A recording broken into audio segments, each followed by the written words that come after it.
여러분 안녕하십니까?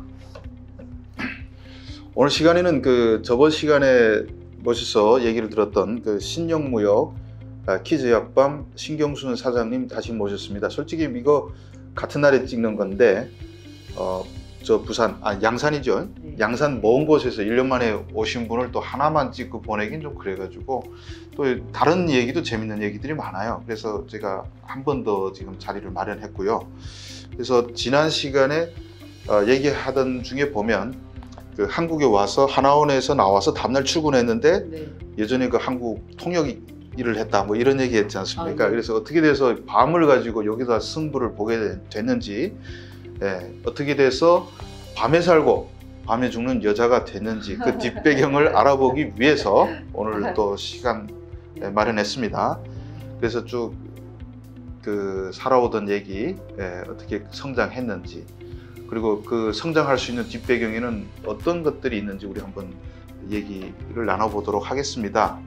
자, 일단 탈북은 몇 년도 하셨어요? 제가 99년도에 탈북했었거든요. 와, 그러면 그때만 해도 완전 초창기 예. 탈북 멤버죠? 네. 그러면 탈북에서 중국 가서 다 구체적으로 얘기할 필요는 없고 다른 탈북민들이 거치는 과정을 쭉 거쳐서 했겠는데 이제 자리 잡은 데는 결국 어디 가서? 그 하북성에 예. 그 밤산지 쪽에 제가 자리 잡았거든요. 예. 그때부터 아마 저하고 밤의 인연이 시작됐나 봐요. 네. 그러면서 그 농장에서 일하면서 살다 보니까 내가 중국에 왔는데 중국말 몰라가지고 바보 취급 당하는 거 있잖아요. 그래서 안 되겠어. 무조건 배워야 된단 말이에요.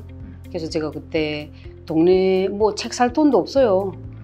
배워야 되는데 그 동네 애들이 학교 올라가면서 버린 교과서들 있잖아요. 교과서들 그런 걸 주워다가 나름대로 그 중국어 독학으로 배우고 책은 볼 줄 알고 쓸 줄은 아는데 이제 말이 잘 안 되는 거예요. 그래서 제가 그 다음에 옷공장으로 나왔어요. 그 중국어 배우려고, 말 배우려고.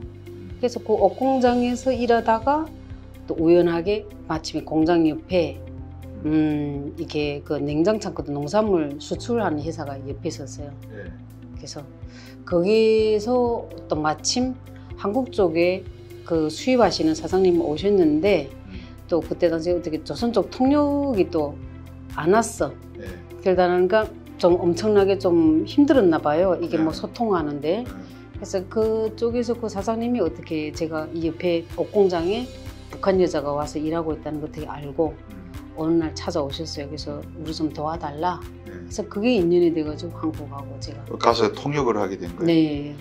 근데 그때만 해도 한국어 모르니까 한국어도 외국어처럼 들리는 거 아니에요? 저는 처음에 한국 쪽하고 통화를 했는데 하나도 못 알아듣겠는 거 있잖아요. 그래서 와 이건 뭐지?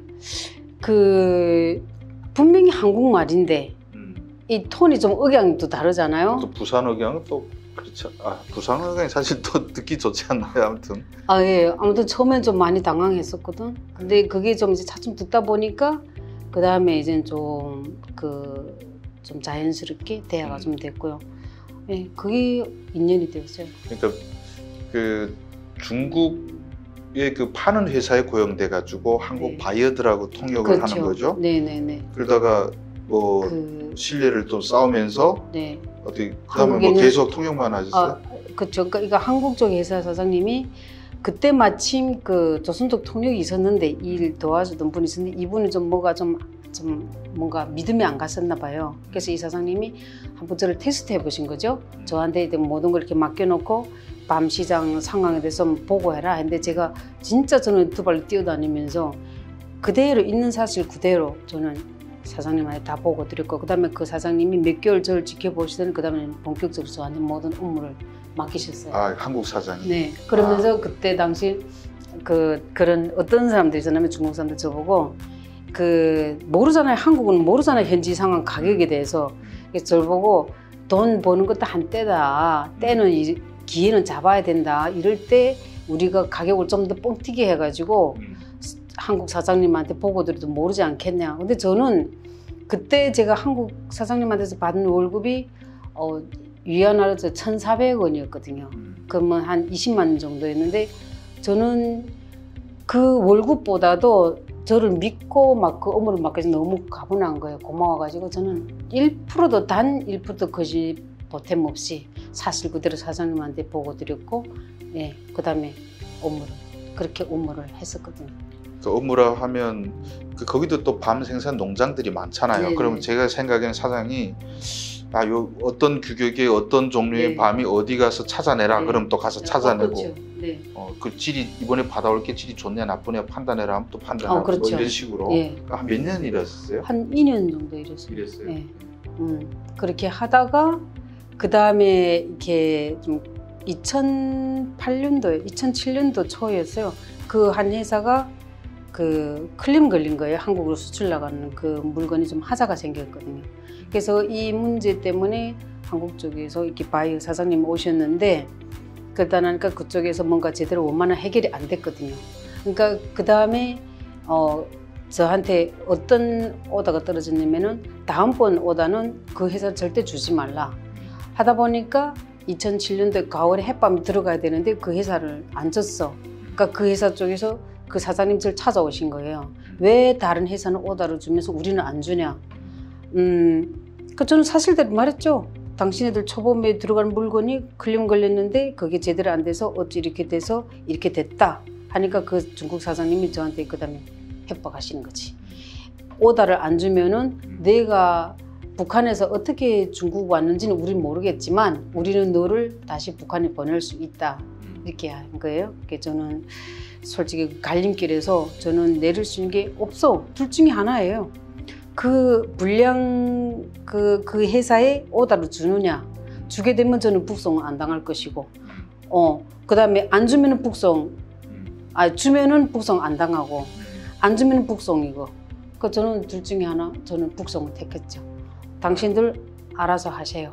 일단 저는 그 믿음을 배반할 수가 없잖아요. 그래서 제가 2007년 9월에 북송당했습니다. 그 한국 사장의 지시를 지키느라고 네. 북송당한 좀 도망치지 딴 데로. 근데 또 그 중국 사장이 또 진짜 신고를 해서 체포됐네요. 그러면 그쪽에서 잡히면 어떻게 신의주 쪽으로 나갔나요? 네, 신의주로 나갔어요. 2007년 9월에 제가 신의주로 북송당했습니다. 그러면 8년 만에 북송됐는데 네. 보통 그때는 또 북송된 사람들에 대한 처벌이 제 기억에는 엄격하던 네, 때였거든요. 맞아요. 맞습니다. 예. 네. 근데 저는 그때 당시 그 북한에 대한 그 뭐 탈북자 북송된 사람들에 대한 어떤 처벌인지 저는 잘 몰랐거든요.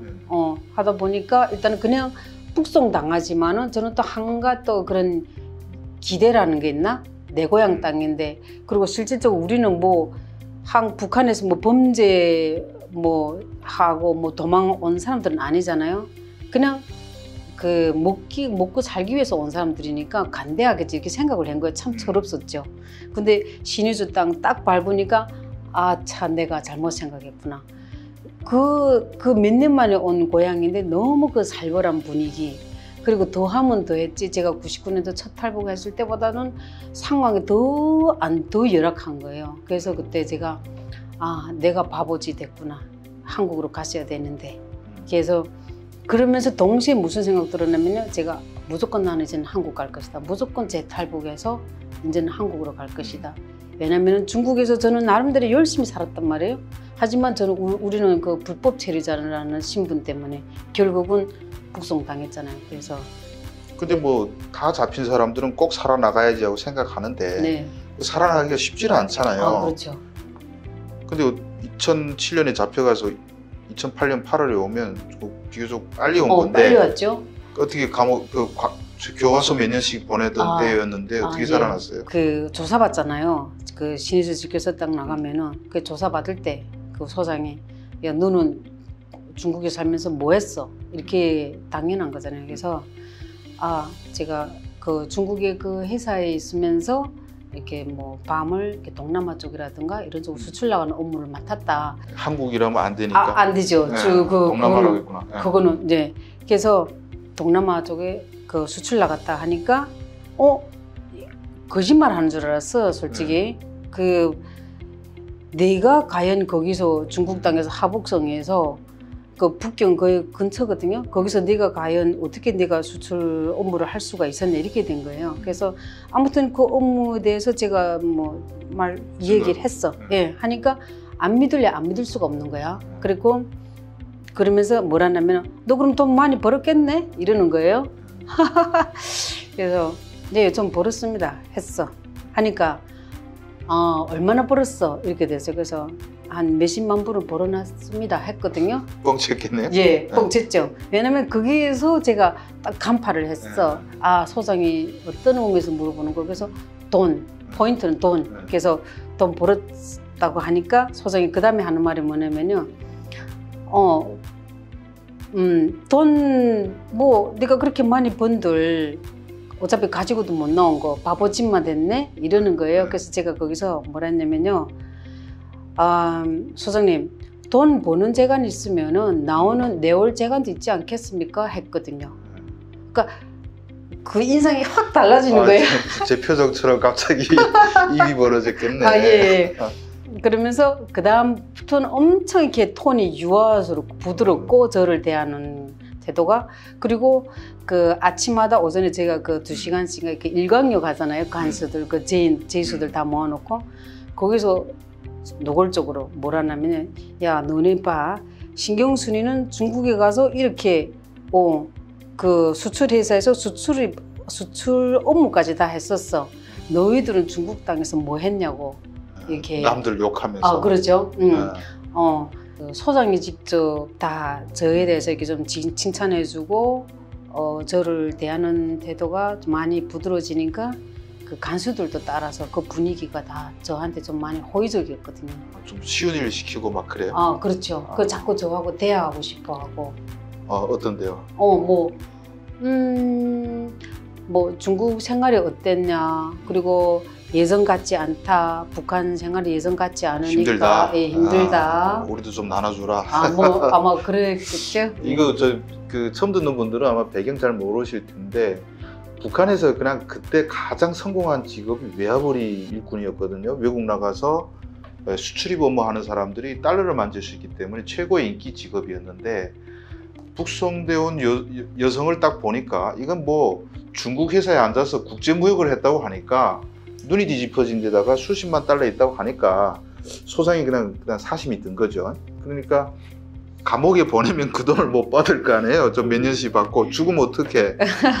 소장이 뽑아줬겠네. 그러니까 조금 좀 입김이 있었지 않았을까. 좀 그런 생각 들긴. 아니 감옥 안 가고 나왔으면 뭐 근데 나올 때 뭐 소장이 돈 뽑아오는 방법 물어봤을 거 아닌가요? 그러니까 방법이고 뭐 이런 건 좀 민감한 부분이니까 내놓고 얘기는 안 하고 나올 때 저한테 종이 쪽지를 하나 줬어요. 거기 연락처가 있은 거죠. 전화번호. 저보고 연락하라 이거죠. 나가서 연락해라. 그러니까 뭐 소장이 살려줬네. 근데 그 2007년 소장이면 14년 전 소장인데 아마 이쯤은 북한 보니까 그 소장이 또 잡힐지 모르겠는데 워낙 소장놈들은 죽어도 돼. 내가 봤을 때 얼마나 많은 사람들이 악독한 짓을 했겠습니까? 그래서 우리가 그 소장이 쪽지를 주면서 아마 감옥에 보내는 것도 다 피해가지고 내보내서 연락하면 돈 뽑아줄게. 아마 우리가. 그런 뜻이었겠죠. 근데 나와서 중국에 다시 도망쳐서 한국에 오니까 네. 소장은 닥쳤던 게 지붕 쳐다보는 격으로 돼버린 거 아니겠습니까? 예.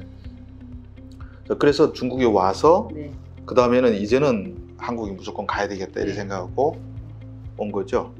어떻게 동남아 거쳐서 왔나요? 아니죠. 그 다음에 2008년 1월 달에 제가 재탈북했단 말이에요. 1월 19일 날 재탈북해서 그때는 이미 딱 목표가 섰었죠. 한국. 예, 그래서 다시 중국으로 들어와서 그 다음부터 제가 그 여권 만들고 신분증 만들고 그때 또 마침 어떤 찬스가 뭐였냐면 중국에서 제2대 그 컴퓨터로 신분증 교환이 있었거든요.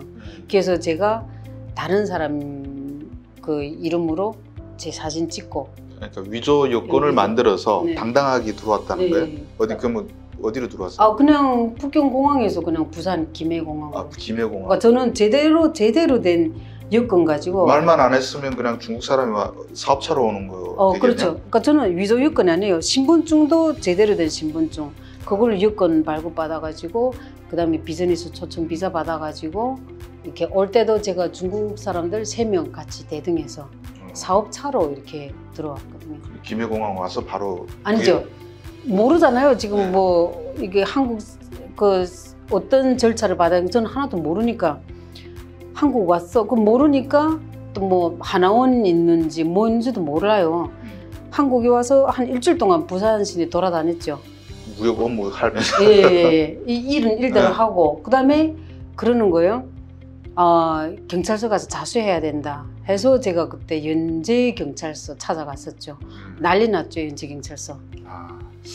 그러니까 참 뭐 하늘이 도왔는지 아니면 그 상황마다 비상하게 헤쳐나간지 모르겠는데 북한에 끌려가서도 몇십만 달러가 중국에서 못 가져왔단 말에 소장이 또 힘써줘서 나왔고 또 진짜 여권 가지고 탈북자처럼 동남아로 힘들게 오진 않고 부산에 와서 볼일 다 보고 사실 나 북에서 왔습니다 하고 손들고 그러니까 하나원에 가서 역시 못 처리한 업무를 마저 처리하고 네. 하나원 나오자마자 다음날 그 회사 가서 취직됐다 이렇게 연결되는 겁니다. 일부하고 연결이 잘 안 되시는 분들은 일부하고 일부를 이렇게 연결해 보시면 되는데 네.